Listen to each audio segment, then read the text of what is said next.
motivation omukulu gyamugambye nti ebizibu byoyitamu bikumotivating oyingire naye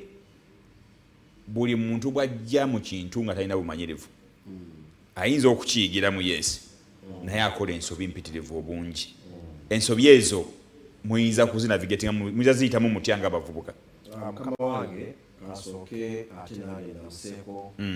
abatulaba ate namwe bendaba mu studio sebwe bali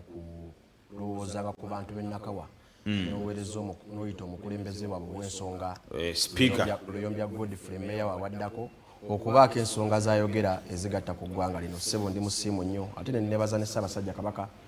olwa terefayina yaffe eno eyateekebwawo etandise okubeera nga eyongera okunyikiza ensonga z'obukulembeze mu bitundu byaffe kkiriza era nvumirire ebikolwa eby'okutwebola eddembe ebigenda mu maaso mu ggwanga lyaffe gye buvuddeko ndowooza ku lunaku lwa Sande muganda waffe muzzukulu wa Muteesa Asira amanyiddwa nga Edward Sebuufu Edi Mutwe omu ku bakuumi ba President Kyagulanyi Ssentamu yawambibwa nakati saawa entuufu eziri mu mateeka omuntu wabanga akwatiddwa zalina okusimbibwa mu mbuga z'amateeka essaawa 48 zaweddeko naye tetumanyiwa gyali so tuvumirira ebikolwa ebyo by'okuwamba bannayuganda n'okubatiisatiisa ebikolwa ebyo twandibadde tubivumirira era ffe ng'obukulembeze nga National Platform tuvumirira nnyo enkola ey'obutassaamu ssemateeka kitiibwa era tudimandinga okulaba nga Edi Mutwe ne munne gwe bamukutte naye babeere nga babaako emisango gye balina basimbibwe mu mbuga z'amateeka bavunaanibwe ate babeere nga nabo basobola okubeera nga beyagalira mu ddembe lyabwe ery'obuntu nga bannayuganda kubanga kiri mu tteeka okuwagira ekibiina ky'owagira ddembe lyo ly'obwebange okubaako ekibiina ky'owagira so situlaba lwaki okunyigiriza kubaawo mu mbeera zonna ne tuvumira n'enkola ssebo yateereddwako ffe nga bavubuka era nga tuli mu bufu bw'abavubuka ekibiina kya National Platform okyavuddeyo okutongoza okukola roadmap okutongoza kaweefube w'obululu bw'abavubuka n'okutegeeza eggwanga kitegeeza bwe tugamba protest vote walabye nga ate poliisi yavuddeyo nnyo n'amaanyi ne badeployinga ekitebe kyaffe ne kiggalwawo kaakati kiraga nti ne poliisi yennyini wamu ne gavumenti olwedde balwanyisa abavubuka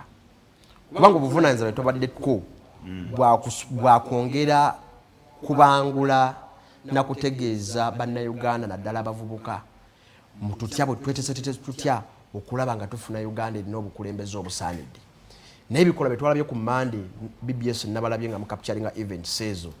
weesanga nti poliisi amaanyi ge yakozesezza okutubulookinga ate oba olyawo singa amagye ago agaleeteddwa ku kitebe kyaffe gabaddewo nga gatukuuma bukuumi tewandibaddewo kajjagallo konna ebintu byanditambudde bulungi naye kyatulaze nti poliisi eri partisan poliisi yeekubidde oludda olumu eringanga eyagala okulemesa enteekateeka zaffe ate nga n'ebintu activities zetuli mu kukola zigobya roadmap yafulumiziddwa electoral commission kati olwedde atulaba mukimanyi bulungi tuli mu kuupdatinga nkalala tuli mu kugezaako mu bitundu byaffe aba electoral commission gye bali tugezaako kulaba wa wetulondera votability yaffe abavubuka register zazze mu bitundu byabwe kaakati twali twagala tukozese platform eyo okutegeeza eggwanga nti mugende mwekebeze mu nkalala ezo tutendeke tutegeze n'abavubuka baffe okutalaga eggwanga lyonna okubaako obuvunaanyizibwa bakola naye weesanga nti eyo enteekateeka bagiremeseza kitegeeza gavumenti etya nnyo omuvubuka kakati omuvubuka katono nnyo obadde ogenda kumalayo ensonga yo naye njagala tuyingizeemu ensonga eno era bwe tunadda newa honorable Kabwe yajja kugyogerako omuvubuka okujja okumugamba nti jangu onyigire mu by'obukulembeze